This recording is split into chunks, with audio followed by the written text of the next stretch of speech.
제 이름은 지우이고 22살입니다. 이 이야기는 제가 서울에서 자라며 제 가장 친한 친구 민호와 함께 했던 시간으로 시작됩니다. 우리는 학교에서 떨어질 수 없는 사이였고 비밀과 꿈을 공유하며 민호의 집을 마치 제 집처럼 편안하게 느꼈습니다. 어렸을 때부터 저는 민호의 가족과 가까웠습니다. 그의 어머니는 상냥하고 따뜻한 분으로 항상 우리를 위해 맛있는 음식을 준비해 주셨습니다. 그의 아버지 강 선생님은 존경받는 의사로 인내심과 유머 감각이 뛰어난 분이셨습니다. 강 선생님은 어린 나이에 아버지를 잃은 저에게 거의 아버지 같은 존재였습니다. 반면 제 어머니는 다소 내성적이고 다른 가족들과 어울리는 것을 별로 좋아하지 않으셨기 때문에 저는 강 가족에게 더 의지하게 되었습니다. 민호와 저는 그의 방에서 긴 오후를 보내며 비디오 게임을 하거나 공부를 하거나 단순히 우리의 꿈에 대해 이야기하곤 했습니다. 강 선생님은 종종 방에 들러 우리가 잘 지내는지 확인하고 때로는 간식을 가져다 주시기도 했습니다. 그의 존재는 따뜻했지만 항상 권위 있는 태도를 유지하셔서 우리는 그를 존경했습니다. 어느 날 무언가가 달라졌습니다. 봄날의 오후였고 민호는 친구를 만나러 나갔지만 저는 여전히 그들의 집에 있었습니다. 저는 거실 소파에 앉아 휴대폰을 만지작거리고 있었는데 강 선생님이 들어오셨습니다. 그는 병원에서 일하느라 지쳐 보였습니다. 그는 미소를 지으며 제 안부를 물었습니다. 평소처럼 흔한 질문이었지만 그날 그의 목소리에서 뭔가 다른 것을 느꼈습니다. 지우, 요즘 잘 지내니? 그가 가까운 의자에 앉으며 물었습니다. 요즘 많이 긴장한 것처럼 보여. 저는 그냥 캐주얼한 대화라고 생각하며 웃었습니다. 괜찮아요, 강 선생님. 그냥 대학교 때문에 스트레스가 좀 많아요. 그는 고개를 끄덕였지만 그의 눈은 잠시 동안 저를 응시했습니다. 그 시간이 필요 이상으로 길게 느껴졌습니다. 저는 약간의 불편함을 느꼈지만 아무 말도 하지 않았습니다. 강 선생님은 항상 매우 존중해 주셨기 때문에 그저 제 상상이라고 생각했습니다. 강 선생님은 친근하게 대화를 이어갔지만 그날 오후에 느낀 불편함은 제 마음속에 남아 있었습니다. 몇 분 후 그는 민호가 시내에서 볼일을 본다고 해서 돌아오려면 시간이 걸릴 것이라고 말했습니다.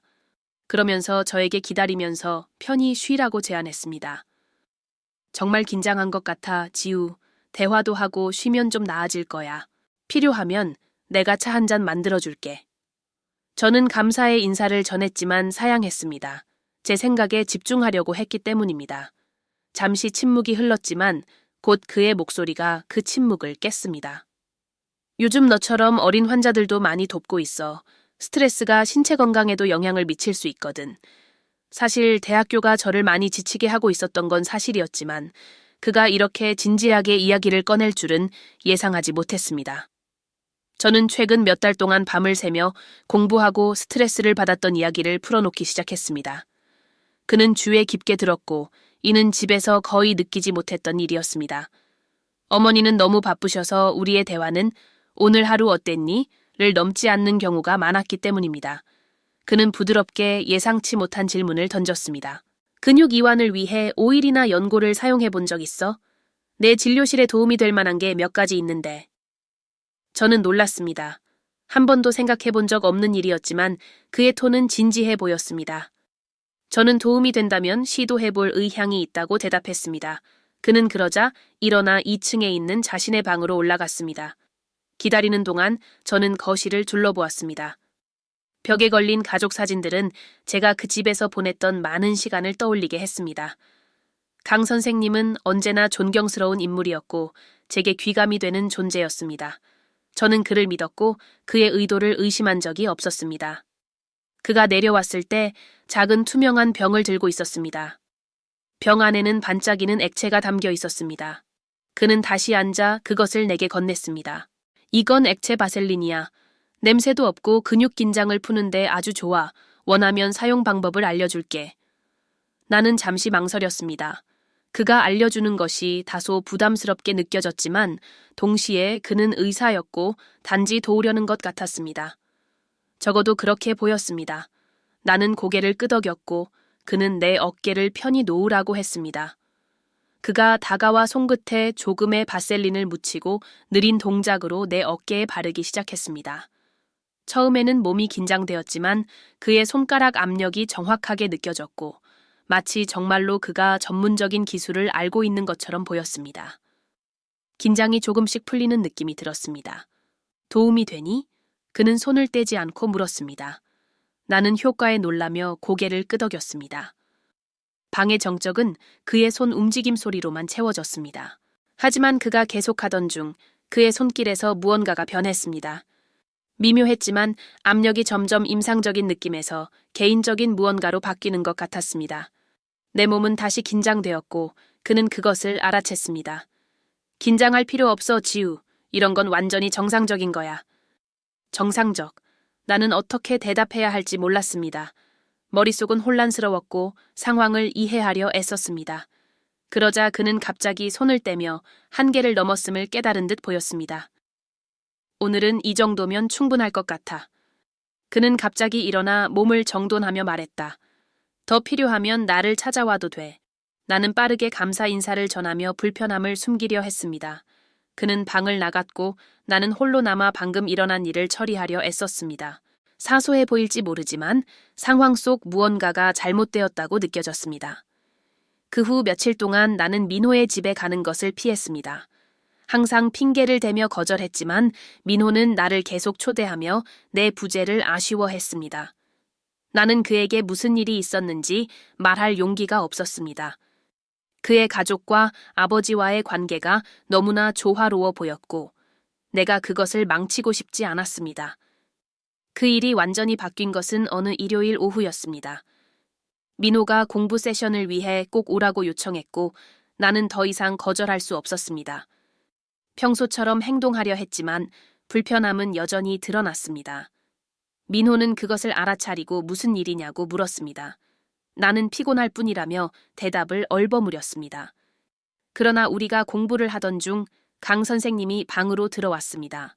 그는 평소보다 더 활기차고 거의 지나치게 느긋해 보였습니다. 공부는 잘 되고 있니? 그가 묘한 미소를 지으며 물었습니다. 민호는 태연히 대답했지만 나는 그를 거의 쳐다보지도 못했습니다. 내 머릿속은 거실에서의 그 순간을 되새기고 있었습니다. 강 선생님은 몇 분 동안 더 방 안에 머물며 우리가 공부하는 것을 지켜봤습니다. 그가 마침내 방을 나가자 나는 비로소 숨을 쉴 수 있었습니다. 우리 아빠 요즘 이상하지 않니? 민호가 갑자기 웃으며 말했다. 평소보다 에너지가 넘치는 것 같아. 나는 억지로 미소를 지었지만 속으로는 그 말이 무엇을 의미하는지 이해하려 애썼습니다. 민호도 무언가를 느낀 걸까? 아니면 단순한 우연일까? 시간이 지나면서 나는 강 선생님과 단둘이 있는 상황을 피하려 최선을 다했습니다. 자연스럽게 민호의 집에 가는 일이 점점 줄어들었고 민호는 내가 멀어지고 있다고 느꼈습니다. 그는 몇 번이고 왜 그러냐며 물었지만 나는 설명할 용기가 없었습니다. 나는 단지 바쁘다며 웃으며 넘겼습니다. 하지만 진실은 달랐습니다.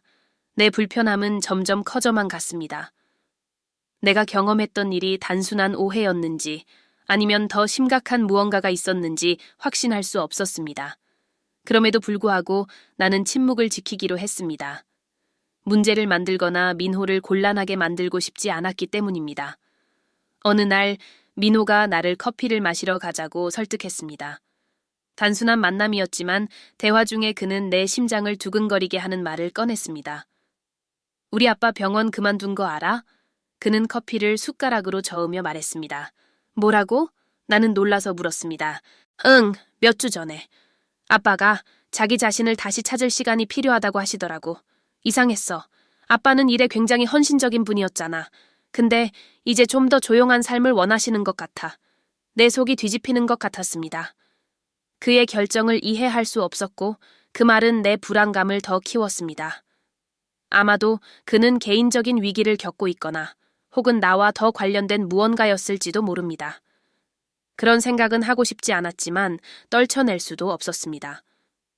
다음 주 대학교에서 강의에 집중하려고 애쓰던 중 휴대폰으로 문자를 받았습니다.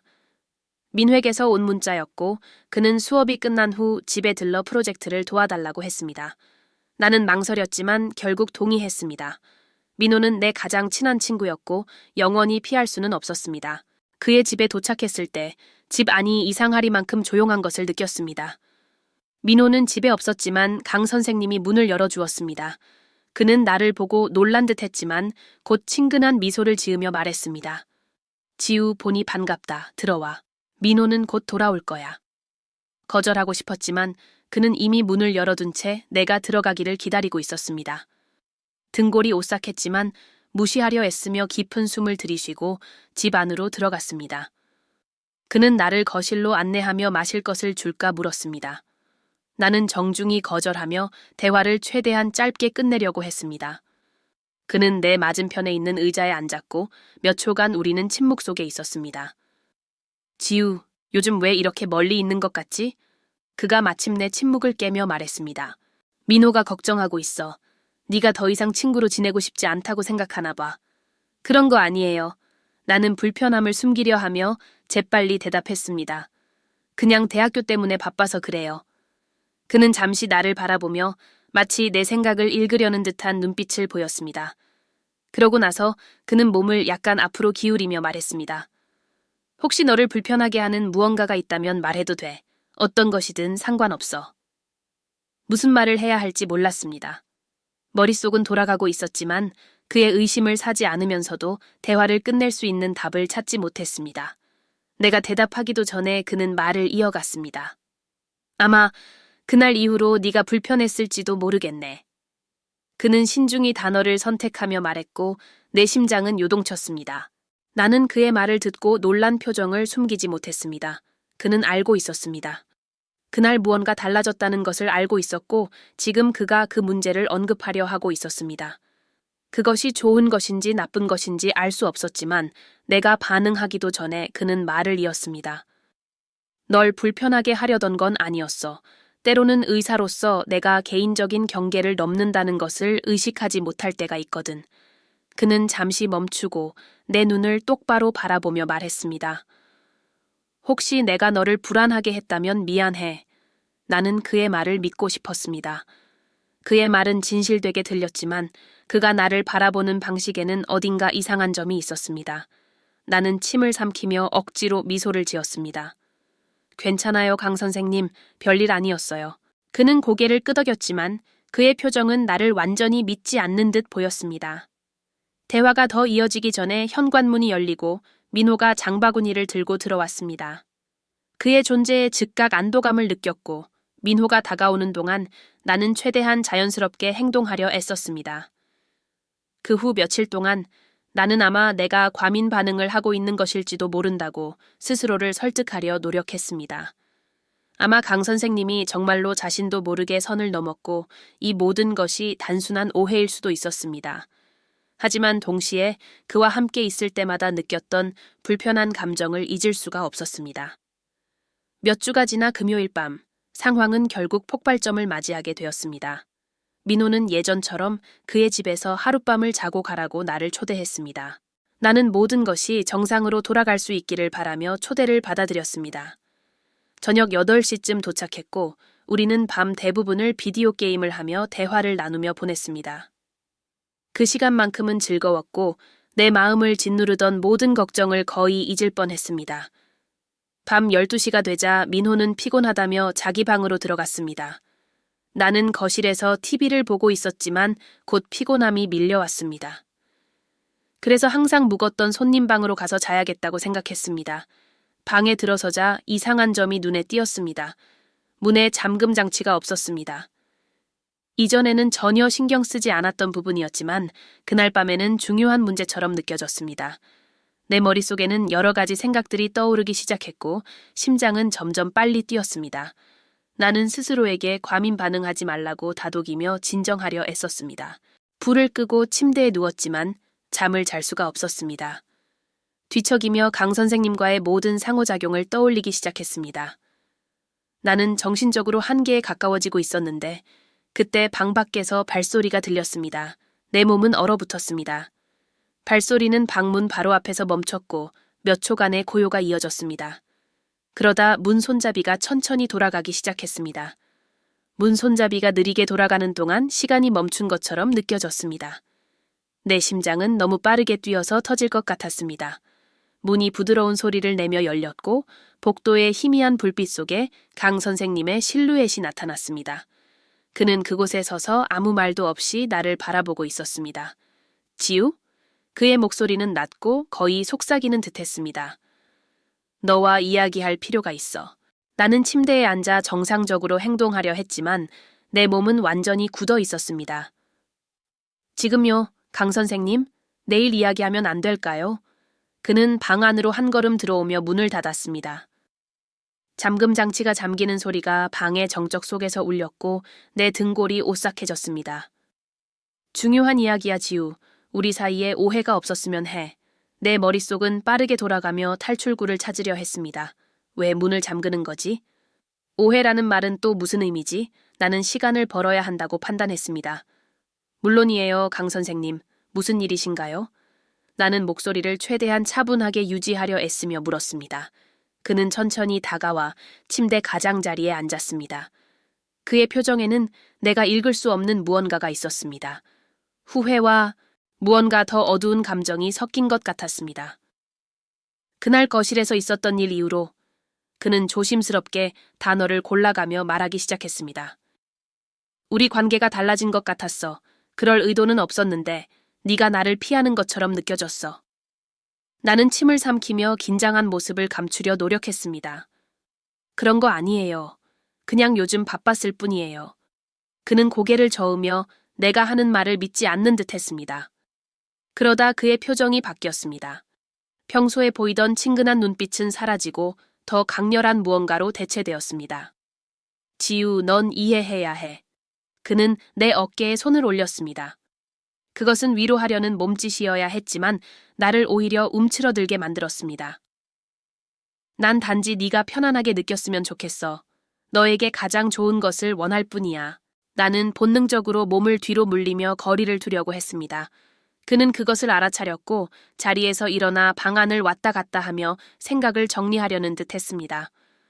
이건 나에게도 쉬운 일이 아니야, 지우. 그는 걸음을 멈추고 다시 나를 바라보며 말했습니다. 이런 감정을 다루는 게 쉽지 않아. 내 심장이 얼어붙는 것 같았습니다. 상황이 내가 절대 원하지 않는 방향으로 흘러가고 있었습니다. 그가 말을 이어가기 전에 나는 행동을 취해야 한다고 결심했습니다. 강 선생님, 저 가야 할 것 같아요. 몸이 좀 안 좋아서 집에 가는 게 나을 것 같아요. 그는 놀란 듯 이마를 찌푸렸지만 내가 말한 것을 듣고 놀란 기색이 역력했습니다. 그러나 그가 말을 꺼내기 전에 문 손잡이가 다시 돌아갔습니다. 이번에는 민호였습니다. 아빠, 여기서 뭐 하세요? 민호는 방 안을 둘러보며 나와 그의 아버지를 번갈아 바라보며 혼란스러운 표정을 지었습니다. 방 안의 긴장감이 그대로 느껴질 정도로 팽팽했습니다. 강 선생님은 잠시 멈칫했지만 곧 평정을 찾았습니다. 그냥 지우랑 이야기 좀 하고 있었단다. 지우가 조금 불편해 보이길래 괜찮은지 확인하려고 했어. 민호는 나를 바라보았고 나는 그것이 나에게 기회라는 것을 깨달았습니다. 내가 지금 아무 말도 하지 않는다면 다시는 기회가 없을지도 모릅니다. 민호, 나 먼저 가야 할 것 같아. 나는 자리에서 일어나 최대한 차분하게 말했습니다. 오늘 고마웠어. 민호는 다시 그의 아버지를 바라보며 상황을 이해하려는 듯 했습니다. 나는 그의 옆을 빠르게 지나쳐 현관문 쪽으로 걸어갔습니다. 집 밖으로 나왔을 때 밤 공기가 내 얼굴을 스치며 마치 보이지 않는 감옥에서 벗어난 것처럼 느껴졌습니다. 몇 블록을 걸어가며 손이 떨리고 있다는 것을 깨달았습니다. 민호는 나를 따라오지 않았지만 이 일이 여기서 끝나지 않을 것을 알고 있었습니다. 민호든 강 선생님이든 언젠가는 내가 직면해야 할 일이었습니다. 그 후 며칠 동안 민호는 여러 번 연락을 시도했지만 나는 전화를 받지 않았습니다. 나는 공간이 필요했고 일어난 일을 처리할 시간이 필요했습니다. 하지만 강 선생님의 말이 머릿속에서 계속 맴돌았습니다. 이런 감정을 다루는 게 쉽지 않아. 나는 누군가에게 이 이야기를 해야 한다는 것을 알고 있었지만 누가 나를 믿어줄지 의문이었습니다. 강 선생님은 존경받는 의사였고 권위 있는 인물이었습니다. 누가 그가 선을 넘었다는 내 말을 믿어줄까요? 나는 마치 아무도 이해할 수 없는 무거운 짐을 짊어진 것처럼 느꼈습니다. 그러던 어느 날 아침 민회에서 메시지를 받았습니다.